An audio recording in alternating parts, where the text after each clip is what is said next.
The next session, we have Robert Fayette. Fayes? That is correct. Oh, wow.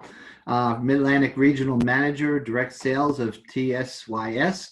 We're going to talk about data security in use of credit cards. Um, Cybersecurity is a big issue for us these days. Very, very important that we're aware, especially as we're going towards the non-cash transactions. So we're glad to have Robert with us today to give us this presentation. You're on. Thank you so much for the introduction, and thank you so much for allowing me to present today. This is a topic that we all should be really concerned about, not only as personal as cardholders, but as managers of possible having a merchant account for your township. And this is one of those products that is a double-edged sword, right? We got to not only worry about protecting ourselves, our business, our township or municipality, but we're also there to protect all those cardholders, everybody who trusted you to accept that payment. And in a ever-changing payment processing environment, and especially around the holidays that's coming up soon, credit card transactions thrive. People use their credit cards for whatever financial reason they are. Now, we're not in a holiday season type of industry as townships and municipalities, but people use their credit cards more because of the credit line, financial needs. But did you know that there was over $7 billion spent last year during Black Friday? I mean, that just shows you how much credit card transactions going on. But as we approach the holiday season, we're going to see more data breaches. And that's why today's topic is so important, because data breaches doesn't just stop at retail or businesses. It does also impact you, somebody who manages a township or municipality. So think of it this way. Every one of those transactions, there were credit card transactions that fell into our merchant space, was handled by a PCI compliant merchant, was it? Are you PCI compliant? So let me ask you this. When you're using your credit card, do you worry about your cardholder data? Think about it today when you go out and buy lunch or dinner tonight or go do your grocery shopping. Do you worry about that when you hand that card to that merchant? Well, as the custodian of your town, you should be, right? Because you're just as responsible. It doesn't just stop at retail. So today I'm really excited and to go over some good conversations, like about PCI compliance. Why PCI? How it affects merchants. So let's explore the concept and the overall picture of PCI compliance and how security remains a top priority for even myself here at Heartland, but most importantly, how it fit in your picture. So why PCI? Merchants for the most part have heard of PCI. You might have heard it. After all, it was launched back in early 2000, excuse me. For those who are new in accepting credit card payments, it's basically the guideline provided by the card brands to protect cardholder data. Who are those card brands? Visa, MasterCard, Discover, even American Express. And it also applies to all processors, banks, merchants throughout the whole industry, including you. And by complying, it will minimize the risk of breach because the merchant is informed and engaged, just like we're doing in today's call. With compliance, it is harmless to say that it's an ongoing series of risk assessments, not a one or done. We have to do this on quarterly or annually basis. It requires consistent vigilance because crime does not sleep. Some merchants have the misguided notion that achieving compliance requires them to complete a number of unnecessary or irrelevant tasks. The steps to PCI compliance remind them annually of the best practices and data security through email correspondence. It's really simple to complete. But let's also remember that PCI compliance and EMV are two different topics. Today, you'll probably talk a lot about EMV and chip credit card processing because it's all about technology. But today we're going to talk about PCI, which is a relevant conversation piece that we should be taking place every day. By doing this, not only is the cardholder data protected, but the merchant understands their own liability in the credit card accepting process. So in today's deck that you'll see here, you'll see all the credit card decks, information, and standards. But why PCI? So I pulled out some data for us to review today. And I just wanted you to see that first number. Over 1 billion data records were compromised back in 2016. Now, fast forward 4 years later, it has doubled. So just keep that in mind that almost 3 billion data records is going to be compromised this year alone. And it could be in different environment. It could be on point of sale devices that you may have at your town clerk desk, your tax office. Are you using it, through personal business computers, doing transactions over the phone? Is it on your servers? Can it be on your wireless hotspots if you're connected that way throughout your complex? And your web shopping, that's your e-commerce. Are you taking that credit card information, over line? But why PCI? So taking just a small and medium-sized business who are at risk, I put some really interesting numbers that I would like everybody to take a look at. Just for the small business space, a theft of data costs a local small business owner almost $40,000. And what's really interesting is the survey that was sent out there. Of 60% of those breaches close in 6 months. So a breach usually puts a small business out of business. But as a small business, today we're talking about municipalities and townships. How would that impact you?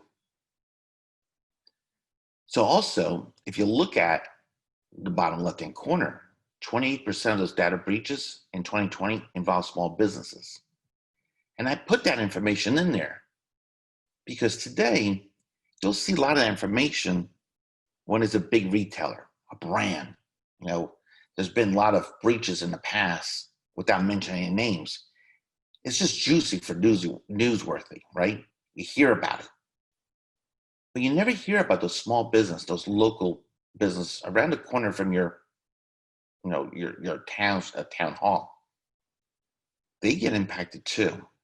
You just don't hear about it. And towns also get impacted. And let's make sure that we're not one of them. So why is PCI a big deal? Well, we make it easy, right? Contact your local merchant processor. Ask them, are you PCI ready? And if you have any questions at any time, please reach out to myself. I'll be more than glad to go over and make it easy for you. We use the same technology that makes everyday business efficient and make it a little bit harder for the hackers to have access to that sensitive information. But the thing that you want to make sure is that the security's there, you got the right value there, but most important, are you in compliance? What is it worth, right? So think about it this way. In the black market, right? Social Security numbers are going for $3. But what I thought was really interesting, mother's maiden name was worth $6. I said, wow, I never knew that one. I thought that was just an interesting fact. But then as we move on to the right-hand side, a credit card data in the black market is going for $80. And of course, password and name of a bank account is $1,000. So when you're out there today thinking about your security of your office, especially in certain departments, and we collect social security numbers, and we're so careful on protecting that information, those security numbers really are only worth $3 in the black market. Are you putting that same amount of effort on your credit card information that's worth $80? So let's make sure that we're putting a lot of effort, not only the social security number and maiden names, but the credit card information. So how does PCI affect merchants? So one, it's an industry-wide requirement. If you don't have it, please give me a call because we got to find out why you don't have it. But also ensures the credit card data is handled properly. Minimize the risk of a breach by following industry best practice. It just really takes very little time to make sure that we're meeting all the standards and protects you, your town, and most important thing, the cardholder. This was actually a really good report that Verizon came out. And I thought it was really important to put onto this deck here. Now, I'm not going to read line by line for everybody here, but I thought this was interesting because in our very fast-paced world that we are in today, I asked earlier, do you worry about identity, right? As you go out there, has your own credit card ever been hacked? Did you ever get a call from your credit card company saying, hey, we got to change your credit card because your credit card information was breached? So now think about that. So they look at these statistics and remember that 71% of hackers attack businesses with 100 employees or fewer because they're generating more complaints. So think about your town, right? Hackers are looking. They're looking to see where are the weak points. The average cost for a data breach is over $20,000, and 60% of those businesses would close within 6 months, right? We mentioned that in the past. But I just want to put that out there because it's a liability. Now, we're not a business that will be closed in 6 months, right? Like a local business. But how would it impact your business, right? Because we're running a town. A town, municipality is a business. So really think about how much it would impact you, your town, and also your town reputation on protecting all this information. So let's make sure that, as you can see on these security reports that Verizon put out there, it's really an important issue for you to go back to your town, ask your IT department or your data protection or whoever department you have, are you protecting all that security information that you're collecting from that cardholder?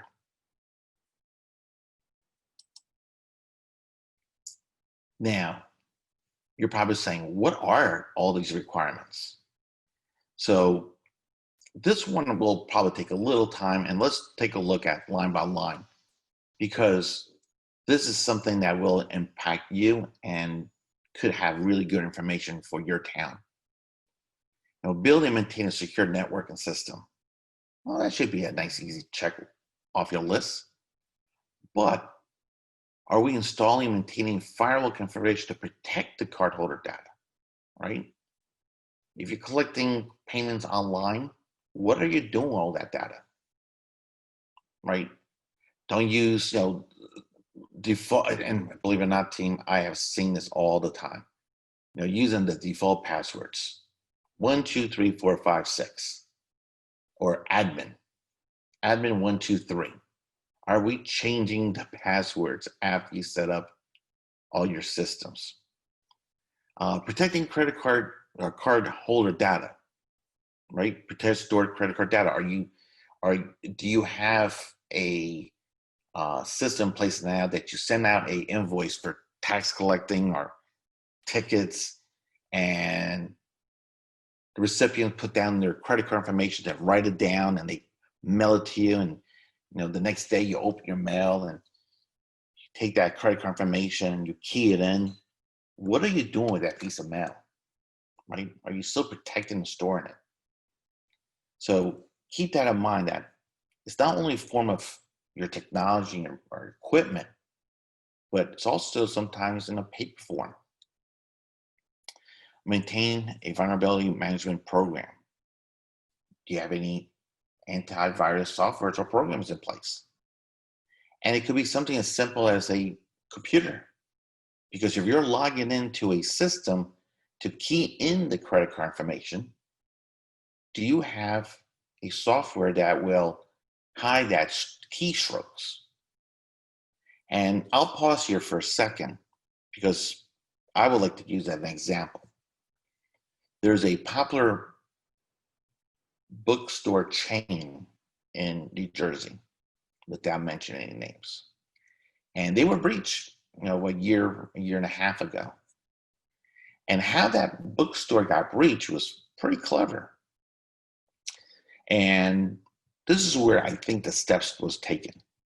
This person, this individual, went into a bookstore and probably bought something minor, something probably $5 or $10 or less, walked up to the cash register and took that almost perfect look-alike credit card and, put that book, let's say it was $5. I'm sure the cashier said, $5, please. And they took that look-alike credit card and slipped it in to that terminal. Now, of course, it's not a credit card, and that credit card probably was not red. And then, with a confusion look, says, wow, I don't know what happened with my credit card. It's not reading. Let me give you cash. And of course, the cashier took the cash. Everything seemed was fine and walked away. You're probably saying right now, what's the moral of the story? What happened here? Well, I gave you some clues. That credit card, that lookalike credit card, was a very important part of the whole process. It put a virus into that terminal. And that virus just sat there. And the job of that virus was just to sit there, and then every other credit card that came up, collect that information. Just collect for weeks and weeks and weeks. And there was another task that the virus had. At a certain date, it was to wake up and then take all that data information and then transmit it to a specific address. That's how they did it. So simple. And I usually say this a lot, and I'm sponsored today by Investors Bank. So I make this comment a lot with Investor Bank. There's not that much theft or robbery in banking industry today, right?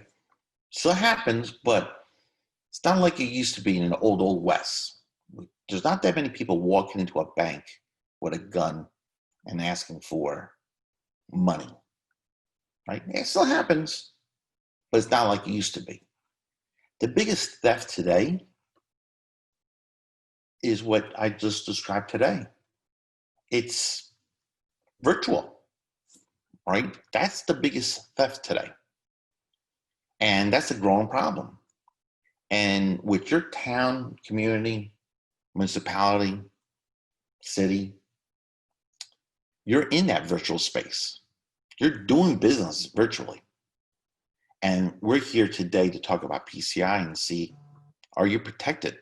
Are you making sure you have every single measurements to protect that data?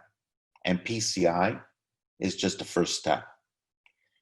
So as we continue on the list, it pretty much completes of my one quick example. Implementing strong access control measures, or moving right along, or you're even monitoring, testing your network. I was introduced to a country club and they were breached. And I asked, did you ever test your systems? He said, yeah. When we installed it 3 years ago, we put the best monitoring test system networks, virus scans, everything we had, the best of the best. I'm like, great. When was the last time you checked it? I'm like, what do you mean? So we went back, we pinpointed when they were vulnerable.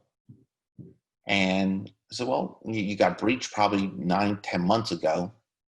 When was time you last time you checked? Do you know 36 months ago when they installed the network, till that point, they never did any monthly, weekly checks? So my question to you, when you go back to your town, are you asking these questions? Are you going back to, again, whoever's in charge of your PCI requirements and your merchant account and how you accept payments? When was the last time you made sure that all systems are go and making sure you're protected? Or, as we go to the last question, maintain an information security policy. Do you have an information security officer in your organization? No. Who controls all your information security? Do you have somebody in your town?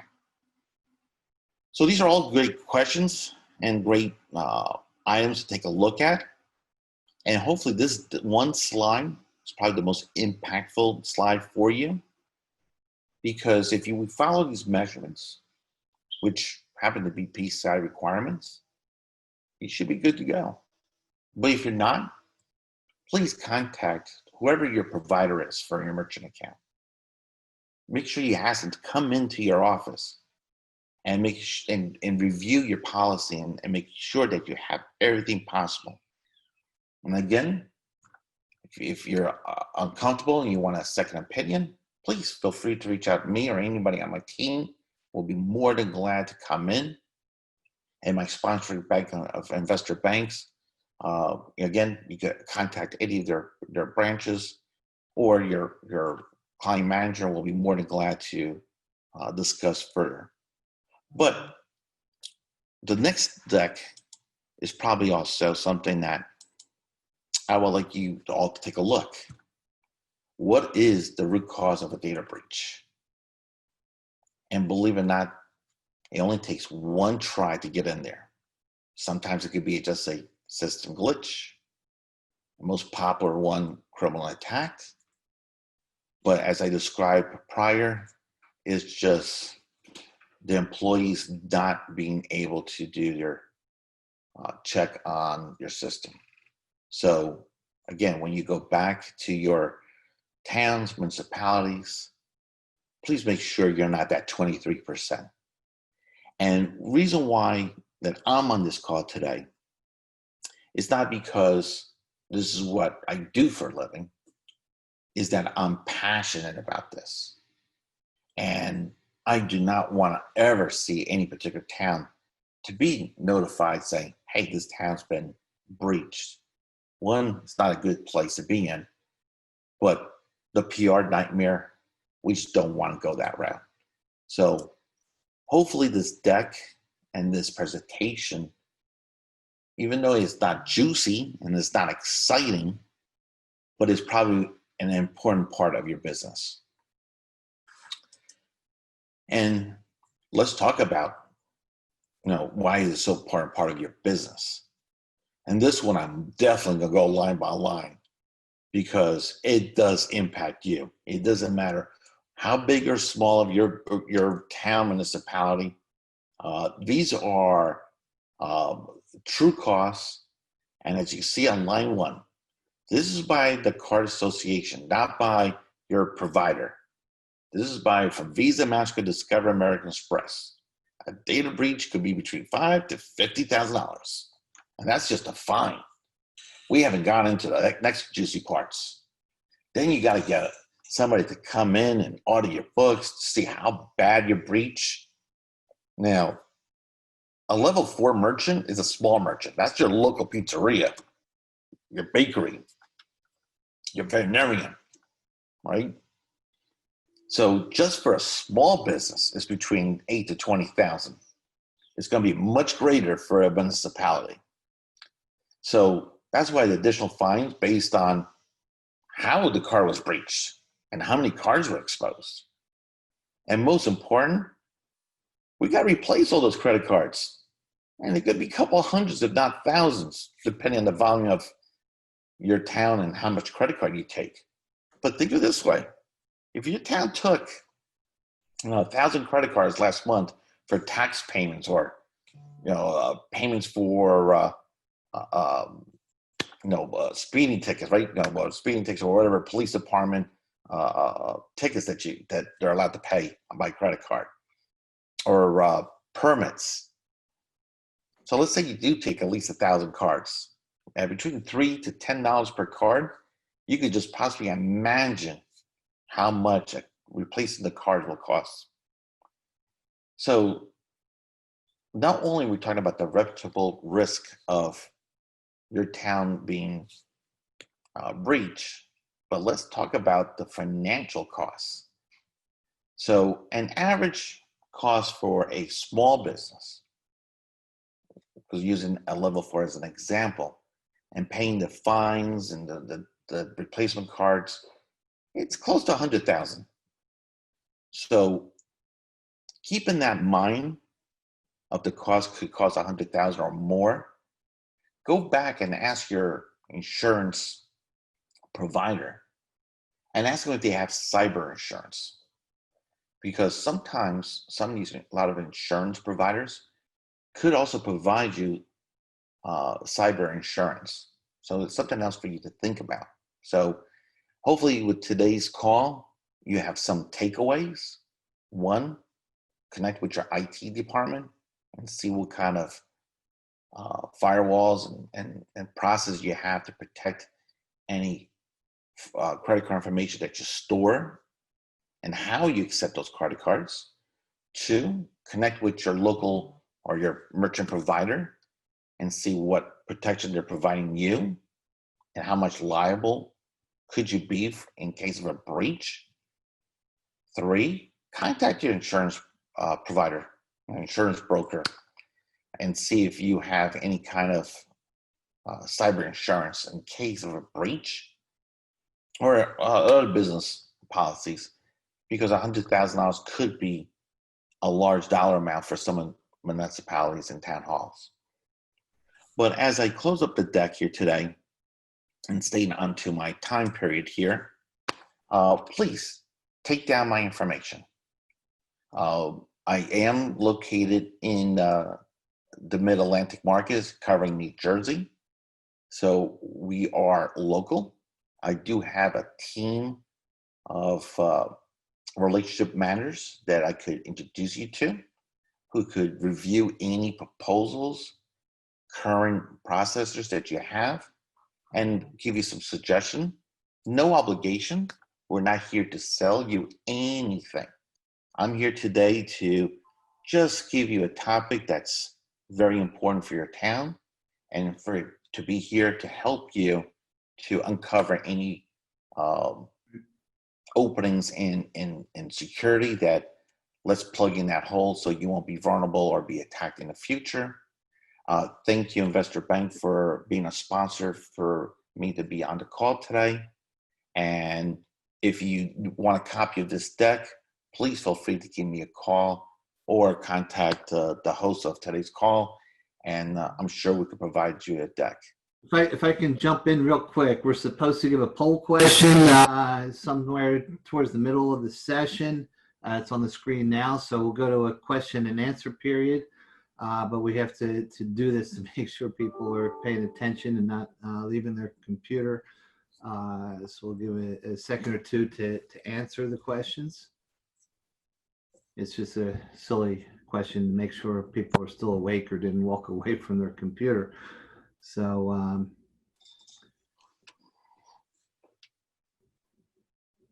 does the presentation discuss the parameters established by the credit card industry? Well, I hope you get that question right.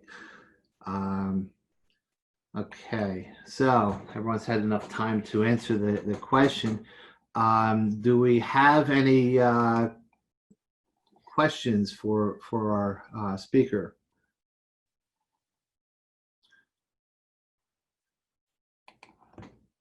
Give it 1 second. I'm checking the Q&A.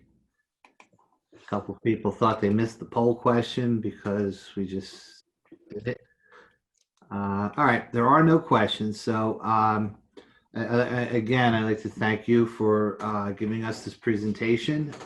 Very timely information, very important to us that we do protect ourselves from all forms of cyber theft. All right. All right, having no questions, let's call it a day. We will see everybody at our next session. Um, Public Health Emergency Personnel Planning at 10:30. And again, I thank our speaker for an excellent presentation. Great. Bye. Thank you so much. Okay.